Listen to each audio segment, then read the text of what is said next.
America's premier political talk show, The Volpe Report. Mark, welcome to The Volpe Report. Thank you. Glad to be here. A second time appearance as our guest, and this time I have the distinguished honor of speaking to you as District Attorney of Lackawanna County. You were a candidate back then, and as I'm sure our viewing audience, although we're in many, many counties throughout the Northeast, obviously Lackawanna is one of them, and I'm sure our citizens that watch this show will remember a very vigorous campaign against a very strong candidate, former First Assistant Gene Tallarico. You are one of the very few, as a former trial lawyer myself in a much younger age, you're one of the few trial attorneys that is a certified trial attorney. That's a special designation by your peers, which means you're the best of the best in trial lawyers. As I pointed out, I wasn't there long enough, unfortunately, although I would have aspired to the same, loved trying cases. So we have a district attorney now that's going to be very active, hands-on, and in the courtroom. So that's somewhat of a change over what we've had here for almost the last 50 years. So talk about that part of your experience as district attorney. We know you're in the courtroom, you're trying cases, and how do you balance the administrative portion of the job with being in the courtroom? Yeah, it's a challenge. It was important for me to actually try cases, but frankly, that's probably the most difficult part of the transition. But it's important to me, and it's important to lead by example and also do what I love, which is to be in the courtroom. But I also spend a great deal of time teaching the assistant district attorneys how to try cases. So we really have developed a program to make them better trial lawyers by making them review their cases, their openings, their closings, their direct and cross-examinations, the theory and themes of their case. So we've spent a great deal of time making them better trial lawyers, and I get a great degree of satisfaction out of that. So the office is functioning well. I am balancing both the administration and the trial work part of it, but it is a challenge, and I certainly can understand why certain district attorneys choose not to try cases and be in the courtroom, and why our Attorney General simply can't afford to do that in his role across the state. Of course. Well, you're not only running the office and administering a large office, you're overseeing investigations, because as you know, under our Constitution, a lot of the cases that don't get won or get thrown out of court are because of mistakes that are made along the way. So you obviously have to be very hands-on in every aspect of even the investigations and the conduct of your detectives and all of that. So. Yeah, and I have a good team supporting me. Sure. They really have stepped up to the challenges and the vision that I share, and we all are working harder. Right. Well, let's talk about now, when I had you on last, you were a candidate, which means you had certain expectations of the job, what you would find, what you would do when you got there, how and what changes you would make. And almost every elected official of higher offices often says that the expectations were not what you found when you got there, and it was something completely different, a lot harder. In other words, a lot more onerous, a lot more time-consuming to administer it. So how would you compare what your expectations were with the office with what you found, Mark, when you got there? I love the job. I appreciate the opportunity to serve as district attorney. I like to say I'm not working any less than I did in private practice. So I continue to have that degree of work ethic in the government sector. So I typically am one of the last folks to leave the office at the end of the day. But everyone in that office has stepped up, and they are all working harder. And frankly, if it weren't for the team that supports me, that does the investigations, that works hand in hand in the day-to-day operations of the office, it wouldn't be the successful transition that it has been. Sure. Let's talk about what you're finding. If you had a rank and priority of what you see, we are well aware, of course, and most of northeastern Pennsylvania outside our own borders is well aware that we are undergoing in our Area 3 extensive criminal investigations. I quipped to a reporter who asked my opinion, in fact, that I can't remember we have made history. We have criminal investigations right now of Lackawanna County government, the city of Scranton, which is the county seat, the city of Scranton government, and of course the largest school district in northeastern Pennsylvania, which is the Scranton School District. None of which your office can be directly involved in. You've properly recused yourself and have called in for the Attorney General. Of course, the FBI, the feds have the city of Scranton investigation. But having said that issue aside, the corruption issues that are currently being dealt with by other areas of law enforcement, what would you say is the chief thing we confront in Lackawanna County as far as public safety and what you spend most of your time and resources on? It's no doubt it's this opioid epidemic that we face on a day-to-day operation. The amount of overdose deaths continue to rise despite all the efforts and attention that law enforcement devote to it. And we do it in a couple different methods, both from a law enforcement, put the bad guys in jail, but also from a community outreach approach in trying to get people into recovery.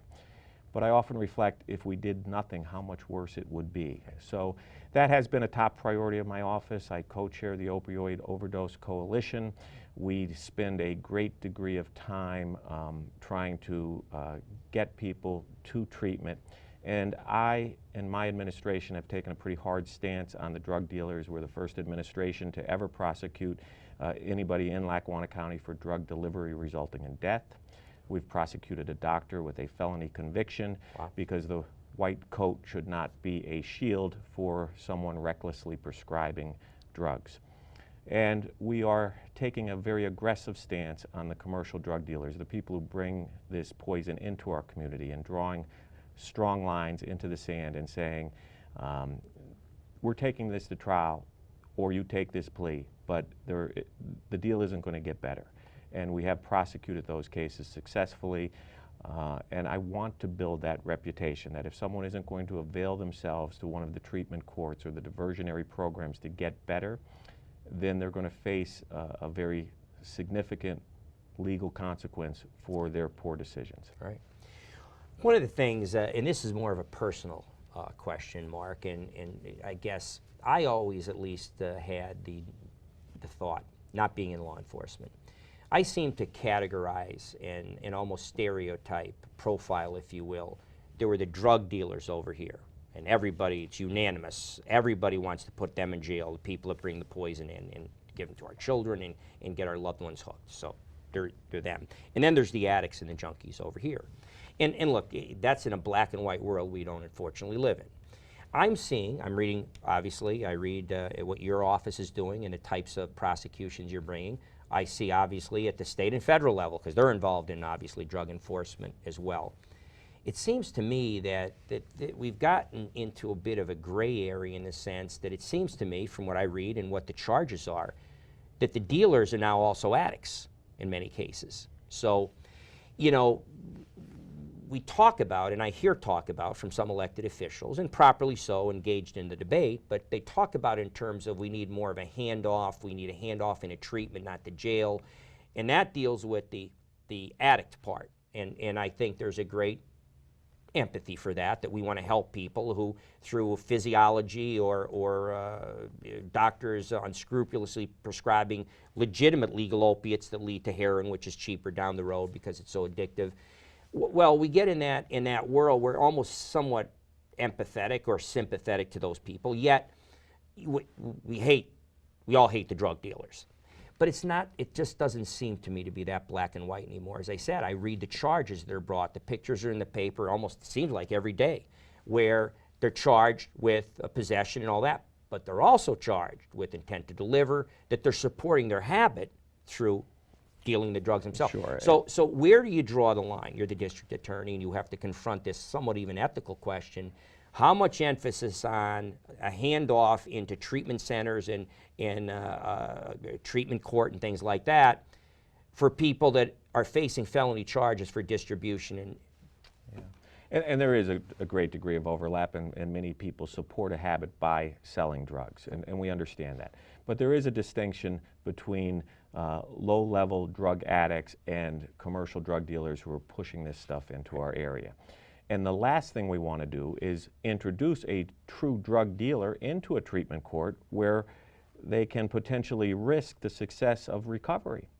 So we do scrutinize those. I'm not naive to think we're perfect in every situation, but there's also an advantage of having a more serious charge over an addict's head. So if there is a quantity of heroin that can be perceived to be enough to have the intent to deliver, we want that charge to stick, even though they may go into treatment, because we want a very great consequence to them if they mess up. Sure. And the hammer works. The drug court in Lackawanna County is highly successful because they know there are consequences in the event that they relapse. And they're not kicked out of the program the first time, but ultimately they risk being kicked out of the program. And that check and balance and the hammer over their head has proved to be very, very successful in not only treatment during the program, but treatment after the program. Right. That's encouraging, and and I'm sure not only you as district attorney, I'm sure that deputy attorneys general, and I'm sure assistant United States attorneys confront those same exact issues. So let's talk. I want to get into a little bit of school safety. I know that's a big thing that you're an advocate of, and what you're doing and what steps you're taking about that. But let me, before we get into that separate area, around this state, in fact, most recently at the Tree of Life Synagogue in Pittsburgh, we still deal with hate crimes. Do we have any of that really in the Northeast that you see, Mark? Or is that relegated to Philadelphia and Pittsburgh? We're always at risk, and one of the issues that we confronted when we established this Safe School Coalition, to have law enforcement communicate more clearly and directly with school administrators, was we know this threat is very real and live, and it frankly often is a matter of not if it will occur, when it will occur, and what we can do to mitigate it. So we did establish this open line of communication with this coalition. It's been greatly successful, well received by both law enforcement and school officials, trying to make schools safer. So yeah, we are aware of it. I do think we're always at risk of it. And fortunately, there hasn't been a mass shooting in Lackawanna County, right, but we want to be in the best position to be prepared for it if it does occur. And I'm sure any of these towns never could have imagined that it would have occurred in their backyard. Right. Well, it's time for, believe it or not, our first break. We'll be back after a few messages. We are again here today with Lackawanna County District Attorney Mark Powell. We've talked to him about some of the issues he faces as district attorney, most heavily emphasizing the opioid crisis. We'll be back after these messages with the second part of our show. We're going to talk a little bit more specifically about school policy, along with some of the other issues that we face in this era of smartphones and bullying and things that confront us here in the Northeast. We'll be back after these messages. Catch Volpe's Views every Tuesday on the Fox 56 News First at 10. Welcome back. We're here again today with Lackawanna County District Attorney Mark Powell, serving in his first term as the District Attorney and Chief Law Enforcement Officer. We've talked about a number of issues, and I'm happy we still have them because we have a few more. Mm-hmm. Now, you left off with just getting into, through another question, a little bit segueing into school policy and your school policies. Are you out in the schools actively engaged, talking with school children, and what is your office doing to help with safety in the schools?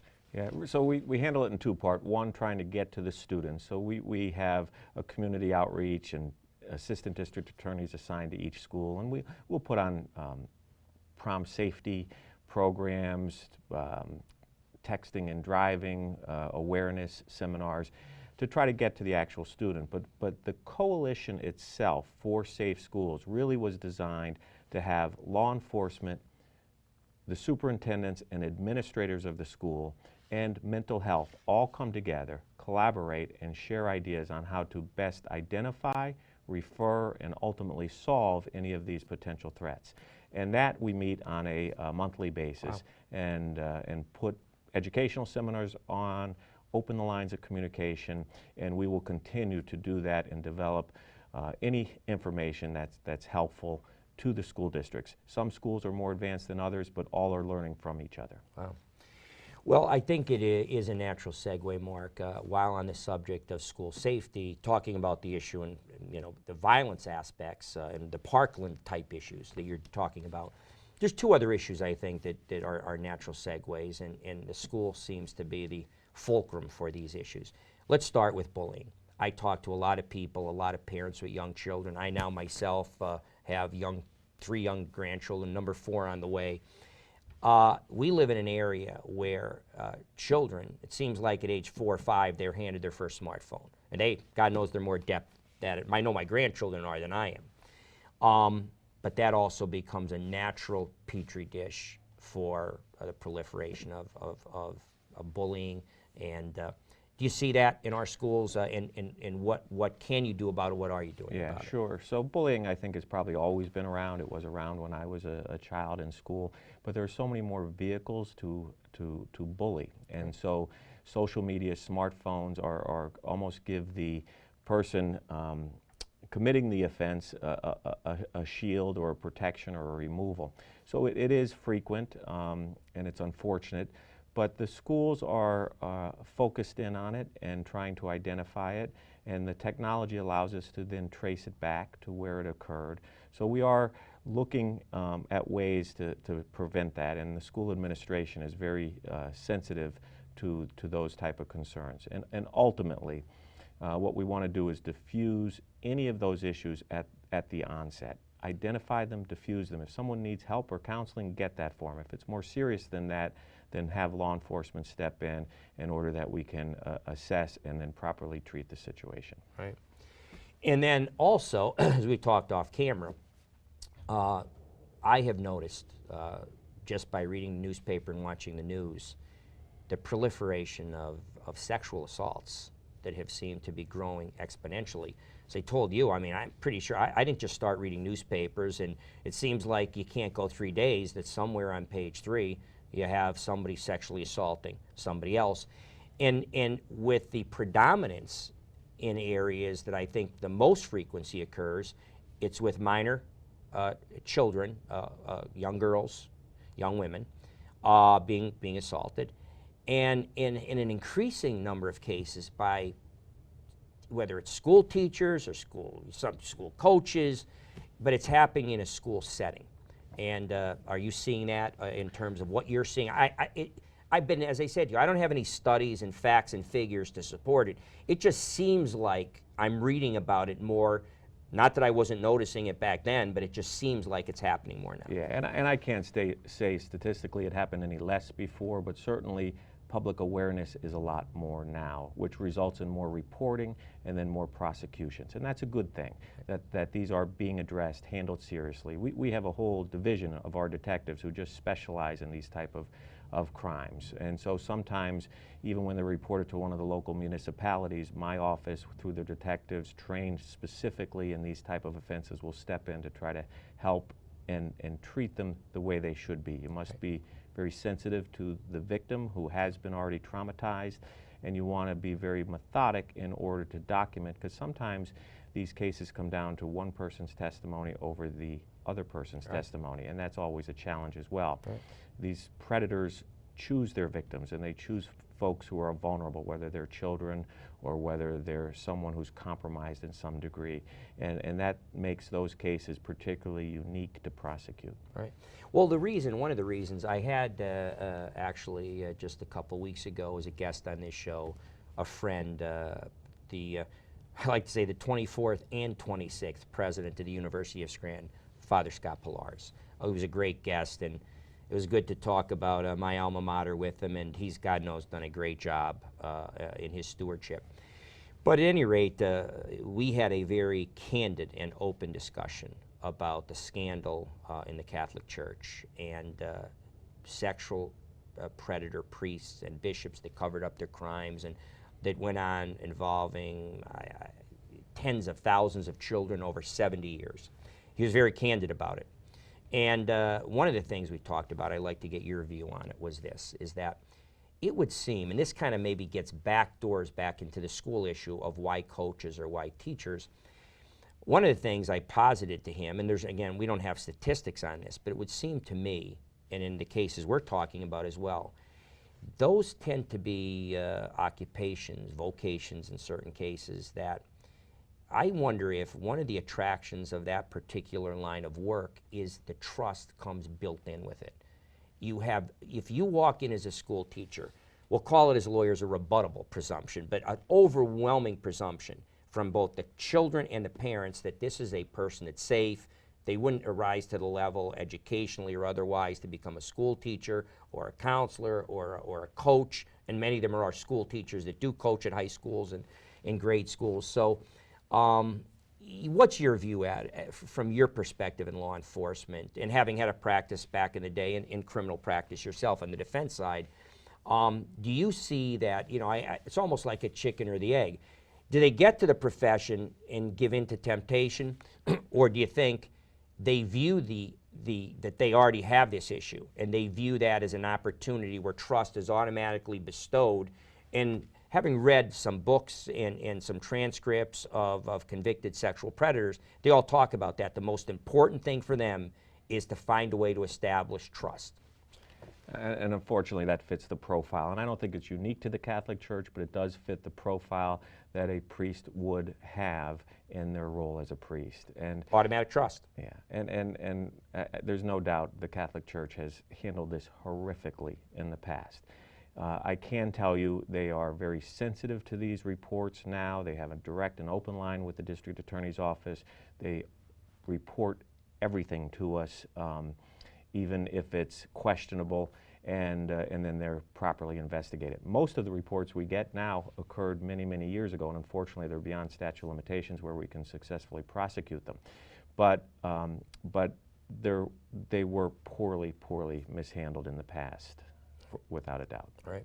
And back to the school issue, as I said, it's seeming like that's more and more, and maybe you've already answered the question, Mark, in a sense that maybe it isn't just all of a sudden like mushrooms sprung up after the evening rain. Maybe it's that they weren't getting reported as much, that there was a stigma to it, that victims kept it to themselves. And now we live in a culture in society where it's openly encouraged. So many have come forward at so many different levels, from movie stars on down, that it's now become okay that they're, and then it seems like when one comes forward, 2 or 3 others come forward. So is that? And there's no doubt. Yeah, we've opened investigations against individuals who we know committed a crime, and ultimately we got 3 or 4 more reports on that individual, which helps us in the prosecution of that case. So I do believe that we should encourage the reporting in any way possible, because that ultimately will deter the crime. And the more individuals we can hold accountable for the wrongdoing,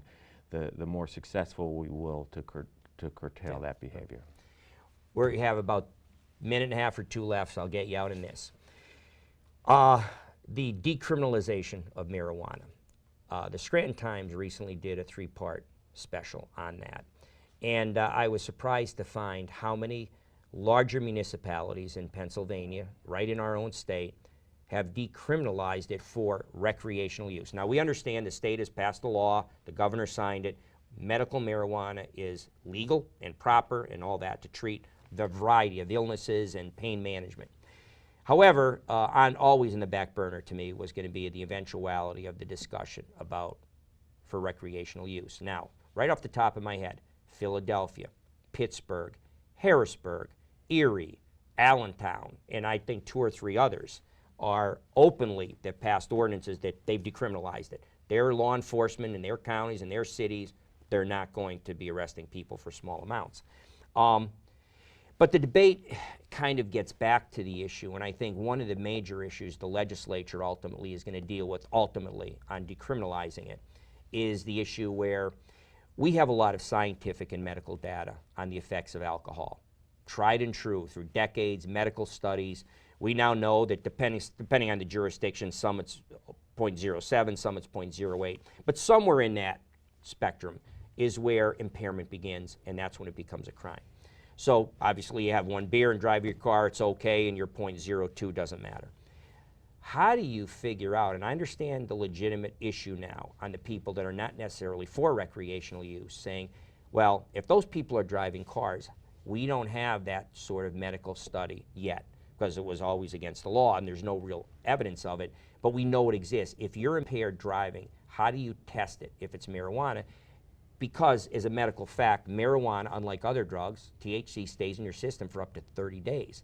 So you could test positive for it, even though you hadn't smoked it in 3 weeks, and you could potentially face charges if you happen to be picked up because your rear light was out, and they decide, whatever reasonable suspicion they have, they decide and they find small recreational uses, and you get tested and you show positive, and you get charged with it. So I understand the issue. Where are you on that? So I enforce the laws that are on the book. I don't pass the laws on the book. I hope the legislature spends the necessary time in order to evaluate this properly. And the problem we have is the laws are in conflict. In the federal system, it is illegal, and it is a controlled one, a very serious controlled substance. Schedule I controlled substance. Currently, our PA DUI laws have a zero tolerance for any amount of marijuana in your system because it dates back to the original drug driving statute. And now we have 8 cities in our Commonwealth who have either decriminalized, refused to prosecute, or have reduced to summary offenses charges that typically would, on the state level, be misdemeanors. So I just hope they put the time into the planning and don't put profits over safety. There's no doubt marijuana impairs your ability to drive, and the states that have passed it have increased the amount of fatalities to astronomical amounts, in excess of 75% increase in fatalities due to marijuana use while driving. And public safety is my #1 concern. I think there needs to be reform. There certainly needs to be a reasonable approach from our legislators on how to handle it. But it's not going to be any less burdensome on law enforcement if they reduce these crimes, because there's going to be a black market for it. The Commonwealth is looking at a way to profit from it. And our prisons are overcrowded as it is. And it's just not going to make necessarily it any easier from a law enforcement standpoint. But my primary concern, even if the reform is passed, which I think reasonable minds should look at, is that public safety is of paramount concern. And it's well taken here, because I was didn't want to interrupt you, so I'll quip now back that I went to college once, and yes, I did inhale. Never mind impair your ability to drive. Thankfully, I never did that. It impaired my ability to walk. So just for the record. But at any rate, Mark, thank you for being a great guest. Thank you. You're doing a great job. Keep it up. And I will reserve the right to, as I promised a while ago, to keep calling you back as issues rise up. People like to hear from law enforcement. Public safety is at the top of the list of things people care about. Great. So, my pleasure. Again, we're here with District Attorney Mark Powell of Lackawanna County, doing a great job, already in his 2nd year of service. I don't know where that time went. But you've heard, I hope we've raised some of the issues that you care about from both a public safety standpoint as well as parents. And we have a very vigorous advocate for law enforcement representing Lackawanna County now. We'll be back next Sunday at 11:30. Hope to see you then.